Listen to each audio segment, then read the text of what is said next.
அதிமுக, இன்று திமுக இன்னொரு பிளவுக்கு தயாராகிறதா தமிழக காங்கிரஸ்? தொண்டர்களின் கருத்துக்கு எதிராக முடிவெடுத்தால் என்ன நடக்கும் என்பதற்கு 1996லேயே தகுந்த பாடம் படித்திருக்கிறது டெல்லி காங்கிரஸ் தலைமை. தற்போது தெரிந்தோ தெரியாமலோ கட்சியை அத்தகைய நிலைக்கு தமிழக காங்கிரசார் தள்ளி கொண்டிருக்கிறார்கள். ஆனால் இந்த விஷயத்தில் மிகவும் எச்சரிக்கையாகவே காய்களை நகர்த்தி வருகிறது டெல்லி. 1996ல் அதிமுகவுக்கு எதிரான மனநிலை தமிழக மக்கள் மத்தியில் அலையடித்தது. அதை புரிந்து கொண்ட மூப்பனார் மூழ்கும் கப்பலில் பயணிக்க வேண்டாம் என்ற முன்னெச்சரிக்கையுடன் அதிமுக கூட்டணியை விட்டு வெளியேற வேண்டும் என காங்கிரஸ் தலைமைக்கு கோரிக்கை விடுத்தார். ஆனால் அப்போதிருந்த காங்கிரஸ் தலைமை அவரது கோரிக்கையை ஏற்கவில்லை. அதனால் வேறு வழியில்லாமல் தமிழக காங்கிரஸை உடைத்து தமிழ் மாநில காங்கிரஸை உருவாக்கினார் மூப்பனார். அந்த தேர்தலில் திமுக கூட்டணியில் ரஜினியின் ஆதரவோடு 40 தொகுதிகளில் போட்டியிட்ட தமாக 39 இடங்களை வென்றது. அதிமுக கூட்டணியில் 60 இடங்களில் வேட்பாளர்களை நிறுத்திய காங்கிரஸால் ஒரு இடத்திலும் கரை சேர முடியவில்லை. அப்போது நடந்த மக்களவை தேர்தலிலும் போட்டியிட்ட 20 தொகுதிகளிலும் வென்று சாதித்தது தமாக.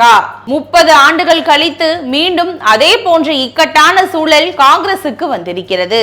தேர்தல் பேச்சு தொடங்குவதற்கு முன்னதாகவே சுமூகமாக இருந்த காங்கிரஸ் திமுக உறவு இப்போது ஊசலாட்டத்தில் நீடிக்கிறது. அதிக தொகுதிகள், அதிகாரத்தில் பங்கு என மாணிக்கம் தாக்கூர் உள்ளிட்ட ஒரு சிலர் கொளுத்தி போட்ட நெருப்பு இப்போது ஒட்டுமொத்தமாக பற்றி கொண்டு எரிந்து கொண்டிருக்கிறது. வெற்றி தோல்வியை பற்றி கவலைப்படாமல் தாவேகாவுடன் கூட்டணி வைத்தால் தமிழகம் முழுவதும் 70-80 தொகுதிகளில் கை சின்னம் களத்தில் நிற்கும், கட்சிக்கும் ஒரு மரியாதை கிடைக்கும் என்ற கருத்தை காங்கிரஸ் தொண்டர்களின் எண்ணங்களில் விதைத்து விட்டார்கள். அதே சமயம் விஜயின் உண்மையான பலம் என்ன என்பது தெரியாத நிலையில் திமுக உடனான நெடிய அரசியல் பயணத்தை தொடர விரும்பும் முக்கிய தலைவர்கள் சிலர் திமுக கூட்டணி தொடர வேண்டும் என நினைக்கிறார்கள். அதனால்தான் தற்போது காங்கிரஸ் சிட்டிங் எம்எல்ஏக்களாக இருப்பவர்கள் தொகுதிகளில் திமுகவை கோபப்படுத்தும் விதமாக எந்த பிரளயமும் வெடிக்காமல் இருக்கிறது. ஆனால் கூட்டணி பேச்சுவார்த்தையில் காங்கிரசின் எதிர்பார்ப்புகளுக்கு மாறாக திமுக பிடிவாதம் காட்டினால் 1996ல் ஏற்பட்டது போல இன்னொரு பிளவும் தமிழக காங்கிரஸில் நடக்கலாம். 1996ல் தொண்டர்களின் விருப்பத்துக்கு ஏற்ப அந்த பிளவு நடந்தது.